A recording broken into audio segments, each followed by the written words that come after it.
কত সুন্দর কালার। হ্যাঁ, নিজ হাতে তোলা একেবারে খাঁটি ঘি।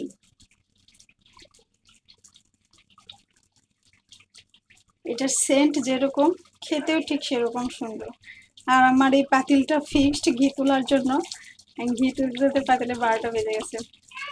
প্রতি মাসে আসলে 2-3 বার ঘি তোলা হয়। আর আমি সচরাচর ট্রাই করি বাহিরের জিনিস কম খাওয়া, যতটুকু পারি নিজে ঘরে তৈরি করে আমার বাচ্চারে, আমার ফ্যামিলিকে খাওয়ানোর চেষ্টা করি। আমার অনেক কষ্ট হয়ে যায়, তারপর আমি ট্রাই করি একটু অথেন্টিক কিছু জিনিস খাওয়ার। বাজারে কিনে তো খাওয়াই যায়, বাট এই যে খাঁটি, একেবারে গ্যারান্টি। বাজারে কেনা জিনিসের কতটুকু গ্যারান্টি আছে? আমি তো মনে করি 100% 20%ও নেই। কারণ মানে কোনো বিশ্বাস নেই আমার, আসলে কোনো জিনিসে বিশ্বাস হয় না। আমি মিষ্টি থেকে শুরু করে যা কিছু, বিস্কিটটা পর্যন্ত আমার বাচ্চারা আমি নিজে হাতে তৈরি করে খাওয়ানোর চেষ্টা করি।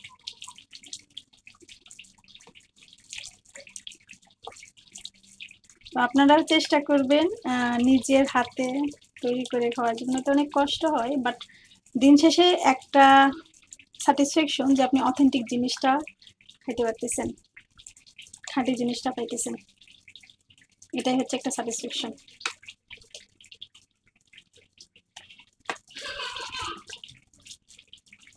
দিন শেষে খাঁটি জিনিসটা আপনার সন্তানের মুখে, আপনার ফ্যামিলির মুখে তুলে দিতে পারতেছেন, এটাই হচ্ছে স্যাটিসফ্যাকশন। হাজার কষ্টের মাঝে এটা হচ্ছে একটা সুখ, আমি মনে করি।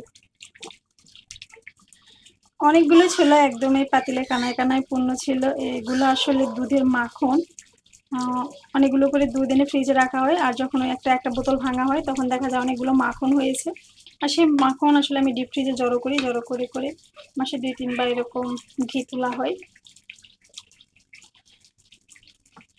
এই মাখনটা একদম নাড়তে নাড়তে শেষ পর্যায়ে চলে এসেছে, আর 2-3 মিনিটের মধ্যে আমার ঘিটা পুরোটা উঠে আসবে আশা করি।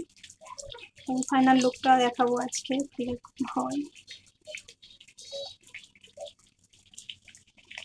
এই যে দেখুন কত সুন্দর ফেনা ফেনা উঠে গেছে, অলমোস্ট হয়ে গেছে। এটা আমি এখন চুলা থেকে নামিয়ে নিব, আর ফাইনালি দেখাইতেছি কিরকম। যে ব্রাউন কালার, যখন এগুলো ব্রাউন কালার হয়ে আসবে তখন বুঝে নিতে হবে যেটা হয়ে গেছে।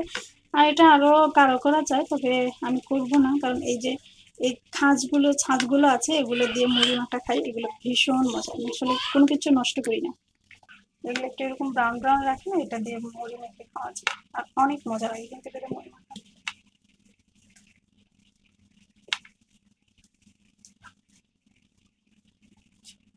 এটা একটু রেস্টে থাক, ফেনাগুলো কমে যায় আস্তে আস্তে। এই যে ফেনাগুলো কমে আসতেছে, আর যে দেখুন ঘি বের হয়ে যাচ্ছে।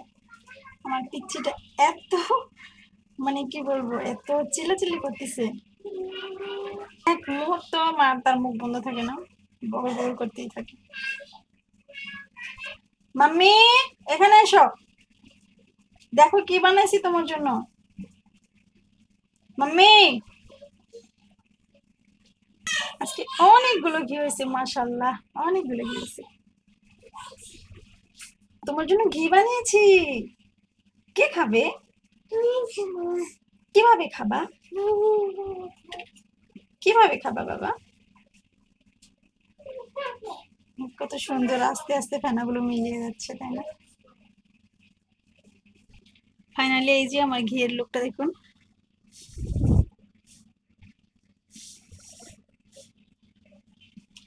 কত সুন্দর হয়েছে মাশাআল্লাহ।